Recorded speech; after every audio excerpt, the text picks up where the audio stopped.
Thank you and good evening.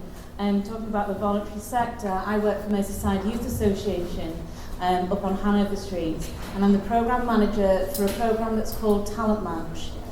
Now, Talent Match was brought about by a strategic vision of the big lottery, and we managed to secure £6.6 million for the Liverpool City region in 2013. It was always our aim to look to European funding to extend the project.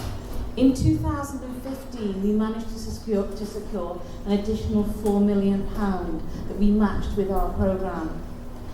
What this enabled us to do was to work with the most hardest, complex young people that the Liverpool City region has. And these are young people from the ages of 15 to 29 with multiple barriers that are preventing them from accessing employment. Many of our young people identified early with us as presenting with mental health problems. And this is a trend we've seen. This is like everybody's news at the moment. We recognised in 2013 that this was going to be a major part of our cohort. What we didn't recognise was the severity of that and the impact that that's had on our young people and continues to do today. We've been very, very fortunate that we've been able to prove that this programme works. And we've worked within the most 10% deprived areas, wards within the Liverpool City region. We've been able to demonstrate that we engage with those young people and we support them.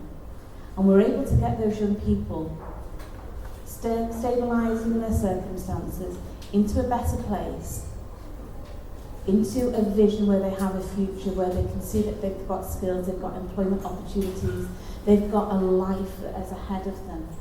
And we've been able to demonstrate that those young people have secured jobs and furthermore have secured sustainability.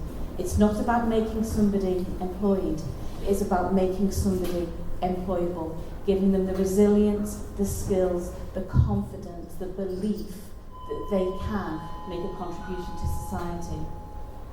How do we do it?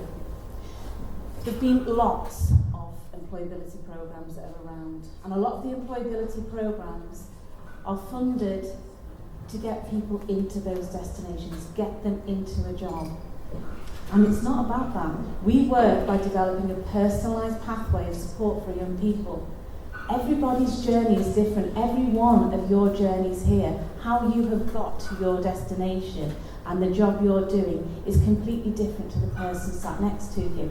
So we treat our young people as individuals.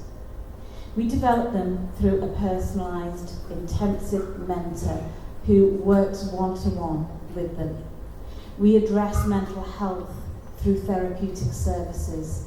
We support young people who need speech and language therapy, not because they've got a speech impediment, but through neglect and other adverse childhood experiences, they don't have the ability to communicate, so they're constantly in that fight or flight mode.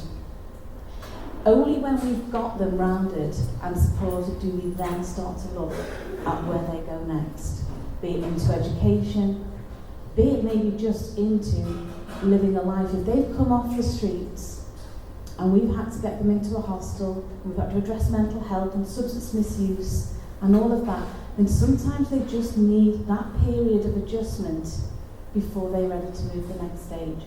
Our programme is not time-bound. It's not 6 weeks, it's not 12 weeks. It can be 2 years, it can be 3 years.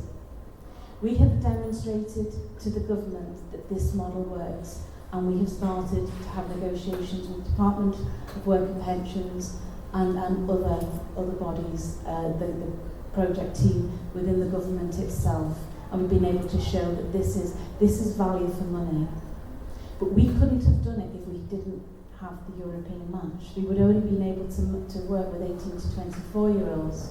With the European money, we've been able to work with 15 to 29-year-olds, and let me tell you, a young person at 15 in a mental health crisis, that doesn't change. If that's not addressed, and 3 out of 4 young people do not get any intervention for their mental health, if that's not addressed, that's going to continue. And I see 29-year-olds who had the problem when they were 15 and have lived with that for 14 years. It's not been addressed.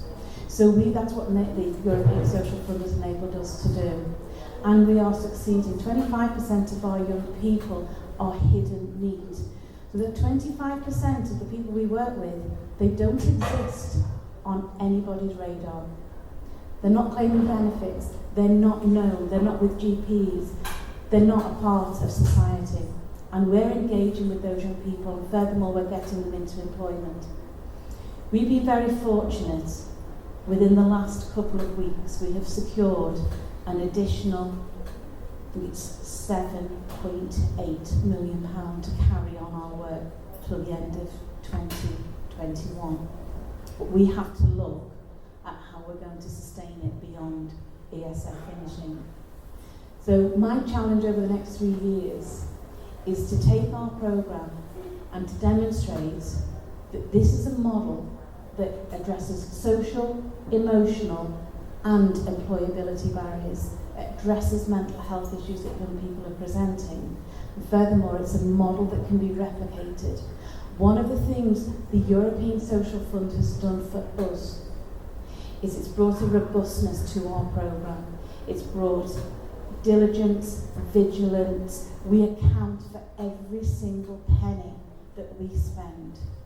And I know people say when they speak about European funding, it's a quagmire, it is challenging, it's red tape. For me, it's robustness. I've come today from an Article 127 audit by the government on ESF. We sailed through it. And I know that every penny that the public purse gives to me, we account for. We know every single penny where that goes. And for a charity, that's challenging. Thank you.